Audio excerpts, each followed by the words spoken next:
Nah, posisi ini cukup berbahaya ya geng, karena ya seperti yang kita tahu, Desa Agom merupakan etnis asli Lampung. Mereka yang mayoritasnya beragama Islam, sementara Desa Bali Nuraga diisi oleh para pendatang dari etnis Bali, dan secara agama mereka penganut agama Hindu. Yo geng, tekan tombol subscribe geng. Hey yo, what's good? Welcome back to Kamar Jerry.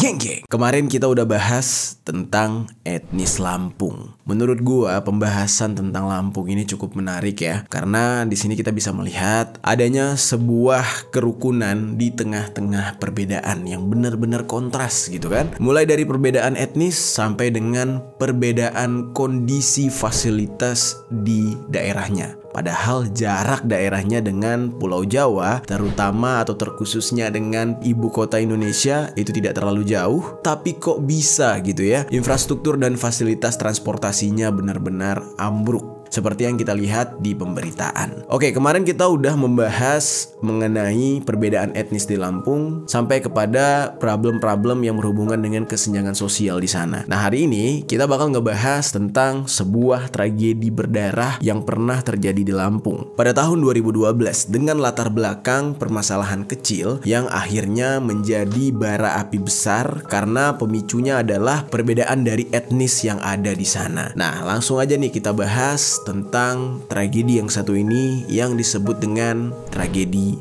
Bali Nuraga Lampung di Permisi Peristiwa Misteri dari Berbagai Sisi.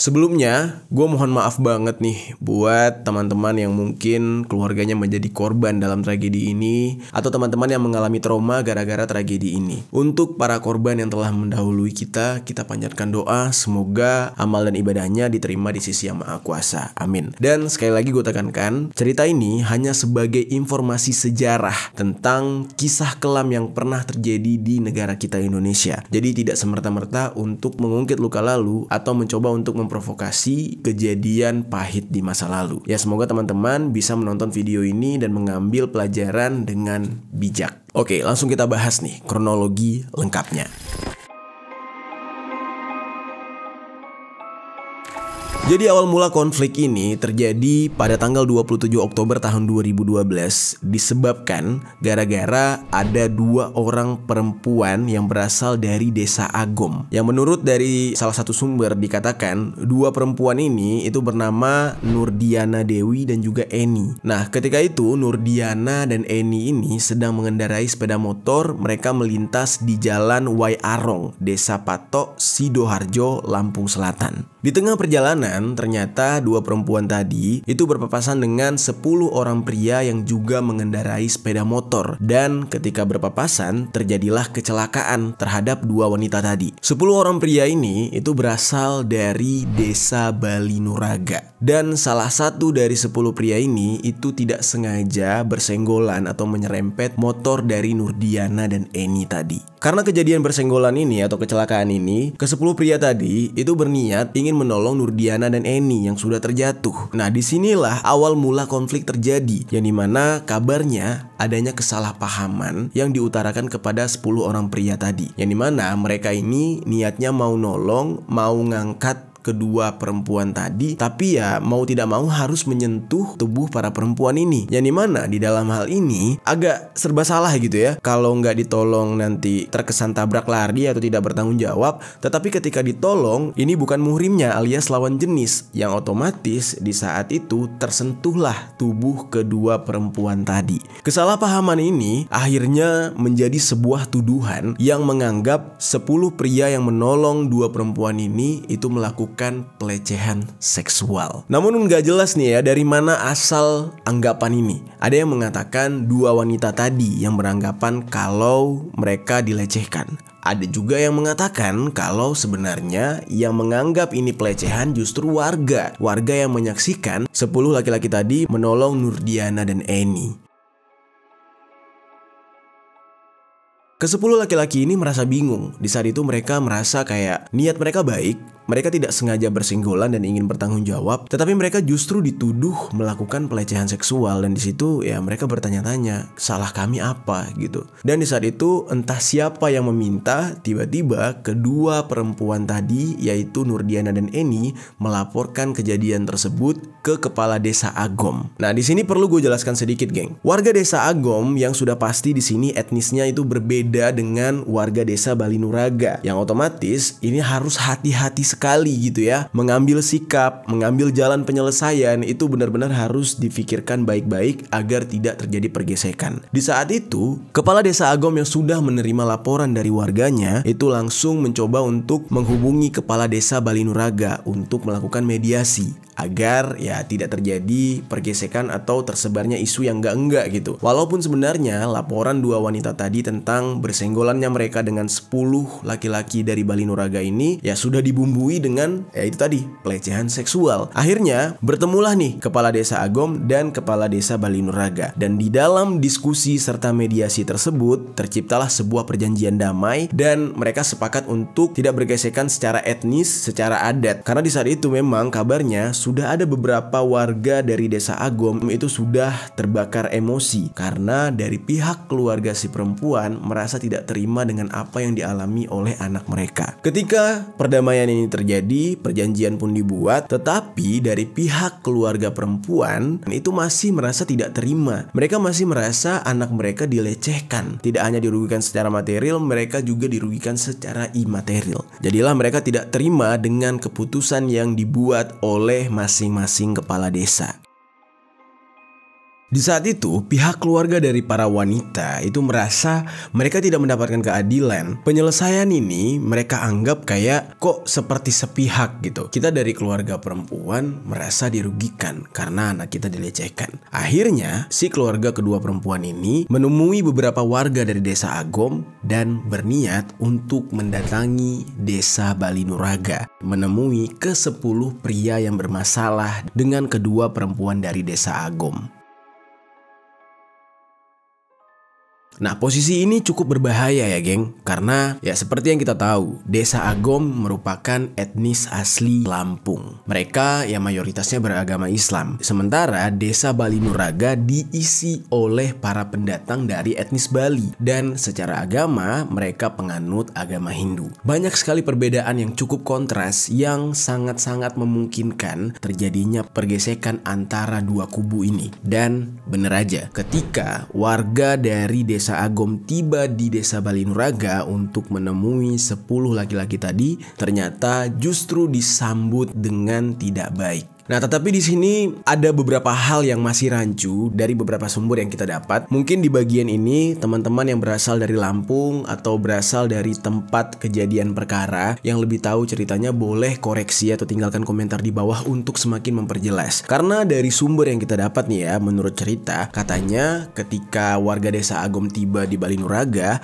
mereka disambut dengan serangan menggunakan senjata api. Nah, namun ada juga sumber yang mengatakan justru warga Desa Agom lah yang terlebih dahulu membuat rusuh di Desa Balinuraga dengan membakar rumah dari salah satu pelaku laki-laki. Jadi dari 10 laki-laki ini ada salah satu yang disamperin dan warga Desa Agom atau keluarga dari perempuan itu mengamuk dan membakar rumah dari laki-laki yang ada di Desa Balinuraga. Nah, jadi di sini yang mana yang bener ya? Coba tinggalkan komentar di bawah ya biar nggak salah informasi.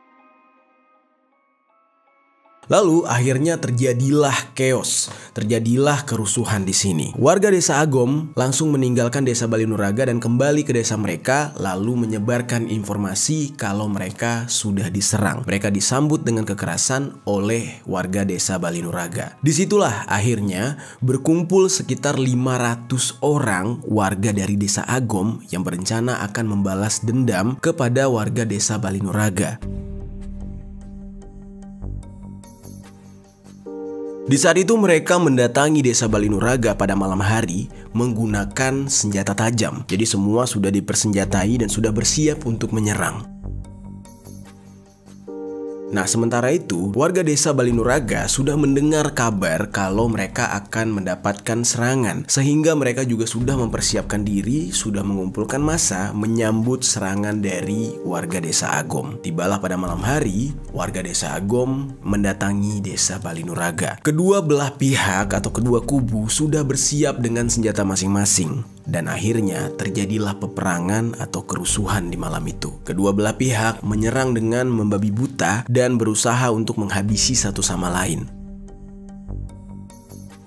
Nah, di malam itu berjatuhan cukup banyak korban dan kerusakan di mana-mana, ya terutama kerusakan di desa Balinuraga yang mendapatkan serangan. Nah, di dalam ceritanya juga disebutkan ada satu kios yang menjual obat-obatan serta kelontong milik Made Sunaria itu juga habis terbakar dan diporak-porandakan. Dan kejadian pada malam itu benar-benar mencekam. Banyak korban jiwa yang berjatuhan serta bangunan-bangunan yang akhirnya hancur. Tidak diketahui dengan jelas ya berapa jumlah korban jiwa pada malam pertama kerusuhan tersebut. Namun kerusuhan ini sempat mereda sementara dan kembali terulang atau terjadi pada tanggal 28 Oktober tahun 2012 pada jam 1 dini hari. Pada saat itu, ada segerombolan orang dari desa Agom yang berjumlah sekitar 200 orang lebih. Mereka datang ke Balinuraga lalu merusak serta membakar rumah milik seorang warga yang bernama Wayan Diase. Kondisi di saat itu cukup mencekam karena ya penerangan di desa tersebut cukup minim dan ya gelap gulita. Nah, lalu dari warga Balinuraga yang lain karena melihat ada salah satu warganya yang diserang, akhirnya ikut membantu ke dalam bentrokan tersebut. Bentrokan ini benar-benar tidak bisa terhindari hingga pada pagi hari. Sekitar pukul 9.30 pagi, bentrokan ini semakin meluas sampai ke desa-desa lain. Tepatnya salah satunya terjadi di desa Sidorejo. Nah, di desa Sidorejo ini kerusuhan benar-benar makin hancur, geng. Tidak hanya menggunakan senjata tajam, bahkan ada yang menggunakan senapan angin. Yang kabarnya juga ada yang menggunakan senjata api jenis rakitan. Nah, saking barbarnya bentrokan di Sidorejo ini, itu korban jiwanya jauh lebih banyak daripada penyerangan di Balinuraga yang pertama kali. Nah, lalu bentrokan masih berlanjut sampai ke tanggal 29 Oktober tahun 2012 di jam 2 siang. Di saat itu massa semakin ramai dari desa Agom mulai mengajak saudara-saudara mereka yang lain untuk ikut bergabung dan mereka memasuki desa Balinuraga. Nah, di saat itu warga desa Balinuraga sudah bersiap siaga lagi. Nah, warga desa Agom ini terlebih dahulu memikirkan strategi bagaimana caranya agar bisa menembus para warga Balinuraga yang sudah bersiap. Nah, akhirnya warga desa Agom pun berdiskusi mengatur strategi matang agar bisa menyerang warga Balinuraga. Nah, dari hasil diskusi akhirnya mereka mengatur strategi dengan memasuki desa Balinuraga dengan cara menyusup melalui kebun dan sawah. Strategi ini cukup efektif. Mereka berhasil memasuki desa Balinuraga dengan cepat. Setelah mereka masuk ke dalam perkampungan desa Balinuraga, mereka langsung melakukan penyerangan membabi buta. Rumah-rumah warga di saat itu benar-benar dibakar oleh massa dari desa Agom. Dan ratusan orang dari Balinuraga itu terpaksa harus diungsikan ke tempat yang lebih aman agar jauh dari kerusuhan. Nah, akhirnya karena kerusuhan ini semakin melebar, langsung menurunkan pasukan ke tempat kejadian perkara. Mereka di saat itu langsung membubarkan massa dan melakukan investigasi. Nah, dari pihak tim forensik Polda Lampung mengidentifikasi ada sekitar 12 korban yang meninggal dunia dan semuanya berjenis kelamin laki-laki. Dan selebihnya mereka mengalami luka-luka yang cukup parah. Ada yang terkena sabetan pedang, ada yang terkena lemparan batu, dan bahkan ada yang terkena senapan angin serta senapan rakitan. Nah, seluruh korban ini akhirnya dievakuasi ke Rumah Sakit Abdul Muluk, Bandar Lampung. Nah, di saat itu pihak kepolisian mencoba untuk meredakan situasi dan kondisi agar tidak terjadi gelombang selanjutnya atau penyerangan selanjutnya dari kedua belah pihak yang sedang bertikai ini. Lalu pihak kepolisian mencoba untuk mencari tahu penyebab dari konflik ini. Sampai pada akhirnya diketahuilah ini bermula dari masalah sepele, yaitu masalah bersenggolan dan kesalahpahaman yang menganggap si penyenggol melakukan pelecehan seksual terhadap korban. Dan timbullah pertanyaan, kok bisa gitu ya? Permasalahan kecil kayak gini bisa menjadi sebuah problem atau chaos yang cukup besar yang seolah-olah ini merupakan sebuah kerusuhan besar yang terlihat seperti dendam lama. Ternyata nih geng, setelah dikaji nih ya, konflik yang terjadi antara dua etnis yang berbeda ini itu seperti gunung es yang sudah muncul ke permukaan. Akar dari permasalahan di konflik ini itu jauh dari kata simple yang sebenarnya kalau ditelusuri lebih dalam lagi ini lebih dari sekedar konflik kesalahpahaman. Sumber informasi yang gue dapat ini itu dari penelitian yang dilakukan oleh Kementerian Agama yang mengatakan kalau konflik ini tidak hanya konflik yang disebabkan oleh kesalahpahaman doang. Nah, penyebab utamanya adalah kesenjangan dan kecemburuan antar etnis yang ada di Lampung, yaitu etnis lokal asli Lampung dan etnis Bali. Seperti yang gue katakan di episode sebelumnya kan, etnis Bali yang ada di Lampung ini adalah warga pendatang dari program transmigrasi yang mana pada awalnya mereka datang dalam jumlah yang sedikit, yaitu 20 kepala keluarga, dan disusul dengan gelombang kedua yang datang karena di tanah mereka yaitu di Bali mengalami bencana alam. Dan kedatangan etnis Bali untuk pertama kali ke Lampung itu memang terasa asing. Mereka berbeda secara suku, secara agama yang dianut itu benar-benar terasa asing. Ya namun seiring berjalannya waktu, warga Bali yang memang tekun dan ulet untuk bisa merubah nasib mereka akhirnya bisa sukses di perantauan mereka yaitu di Lampung.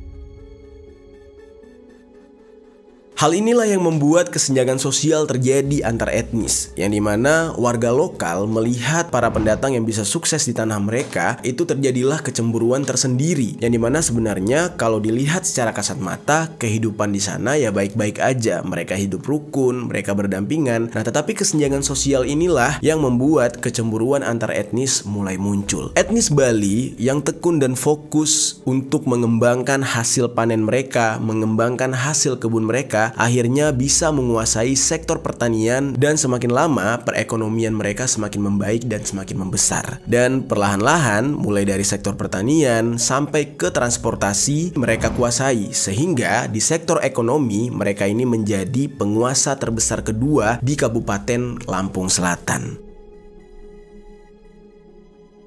Dan hal tersebutlah yang diduga sebagai akar utama konflik yang terjadi antara etnis asli Lampung dengan etnis Bali. Lalu relasi antara etnis ini juga semakin lama semakin merenggang karena faktor pendorong yang menyebabkan tradisi yang awalnya menerapkan kebersamaan lama-lama berubah menjadi individualistis. Dari sifat individualistis inilah akhirnya melahirkan ego dari masing-masing suku yang gampang sekali terbakar amarah apabila bersenggolan atau bergesekan, meskipun ya problemnya itu problem kecil. Nah, tetapi problem yang terjadi di dalam tragedi Bali Nuraga ini bukan problem kecil ya geng, karena dari beberapa sumber ada yang mengatakan kalau orang tua dari si perempuan memang diserang oleh para pelaku yang berasal dari kampung Bali Nuraga. Terus ada juga yang mengatakan kalau orang tua si dua perempuan tersebut malah dibunuh katanya. Nah, ini entah mana berita yang benar karena masih simpang siur juga. Ada beberapa yang komentar dengan berbagai asumsi masing-masing. Jadi di sini semua informasinya gue sampaikan. Kalian sebagai pendengar, terkhusus untuk teman-teman yang dari Lampung yang lebih mengetahui ceritanya, bisa tinggalkan komentar menurut apa yang kalian ketahui. Oke, sekarang kita masuk ke dalam penyelesaian konflik.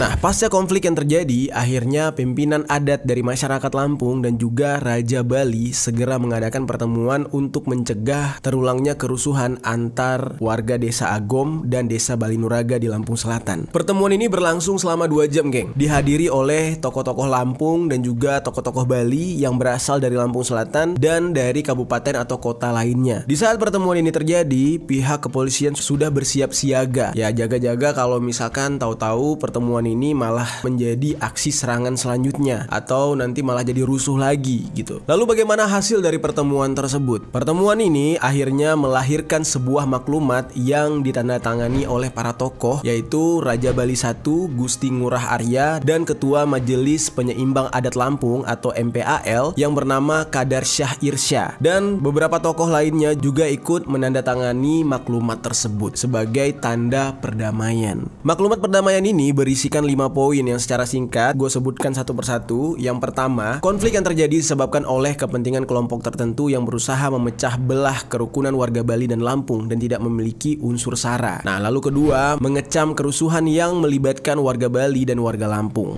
Nah, lalu yang ketiga, menyepakati penyelesaian konflik di Bali Nuraga. Lalu yang keempat, menolak pengusiran terhadap warga yang ada di wilayah konflik. Lalu yang kelima, menghimbau masyarakat adat Lampung dan Bali untuk mengedepankan prinsip kebersamaan, persatuan, dan kesatuan.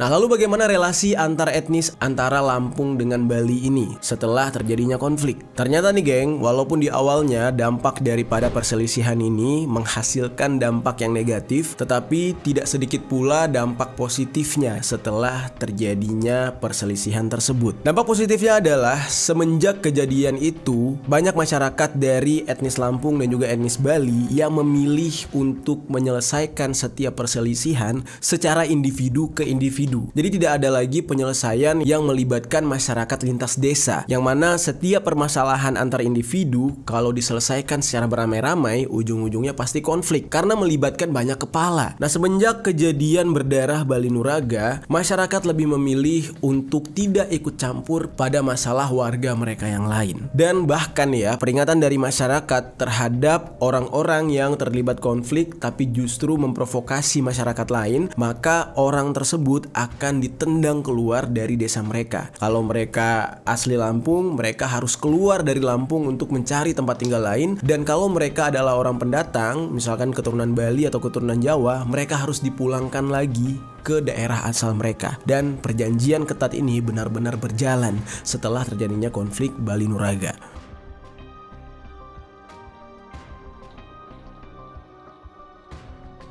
Dan warga Agom serta warga Bali Nuraga sendiri sangat-sangat mengakui kalau setelah terjadinya konflik, mereka benar-benar belajar dan mengambil hikmah dari konflik tersebut, dan sampai saat sekarang ini mereka hidup rukun, tentram, dan damai. Bahkan kondisi mereka saat ini jauh lebih baik, jauh lebih akrab daripada sebelumnya. Dan bahkan mereka sudah mulai mengadakan kegiatan-kegiatan bersama, mulai dari sektor ekonomi, mengadakan kegiatan usaha bersama, terus sampai kegiatan-kegiatan adat. Kedekatan yang terjalin itu tidak hanya untuk sesama para petinggi atau tokoh-tokoh adatnya doang. Para pemuda dari desa Bali Nuraga dan juga desa Agom itu benar-benar sudah akrab sekali sekarang. Bahkan mereka sering mengadakan yang namanya kegiatan olahraga bareng, misal kayak pertandingan sepak bola. Hal ini dilakukan demi melestarikan keakraban mereka dengan menjunjung tinggi rasa toleransi dan kekeluargaan antar kedua etnis dan juga desa. Dan dampak positif lain dari keharmonisan kedua etnis ini yaitu semangat dari masing-masing mereka untuk membangkitkan perekonomian. Nah, antar desa, antar etnis itu saling support, saling mendukung. Jika di masa lalu kecemburuan sosial antar etnis Lampung dan etnis Bali diakibatkan oleh ekonomi, justru gara-gara konflik ini banyak yang belajar gitu ya, bahwasanya hidup bergotong royong, hidup saling bahu-membahu akan jauh lebih baik untuk membangun daerah mereka sendiri, yaitu Lampung, walaupun mereka berasal dari etnis yang berbeda. Ya kalau dilogikakan ya bener juga gitu ya geng. Walaupun etnisnya beda-beda, toh mereka makan dari nasi hasil tanah yang sama, minum dari air dari tanah yang sama. Jadi perbedaannya cuma latar belakang doang gitu ya, masa lalu doang yang berbeda. Tetapi mereka tumbuh kembangnya, darah daging mereka sama-sama dipupuk dan dibesarkan di tanah Lampung. Jadi perbedaan itu mungkin bisa dikesampingkan terlebih dahulu. Ya nggak sih? Damai lebih baik. Oke, thank you banget buat teman-teman dari Lampung. Cerita dari tanah kalian sangat menginspirasi, dan menurut gua tidak ada musuh yang selamanya dan tidak ada konflik yang selamanya. Pasti semuanya ada jalan keluar, dan kita bisa mengambil pelajaran dengan apa yang terjadi di Lampung. Kalau dibalik sebuah konflik yang benar-benar mencekam, akhirnya justru mendatangkan sebuah hikmah yang membuat kedua belah pihak justru semakin erat rasa persaudaraannya.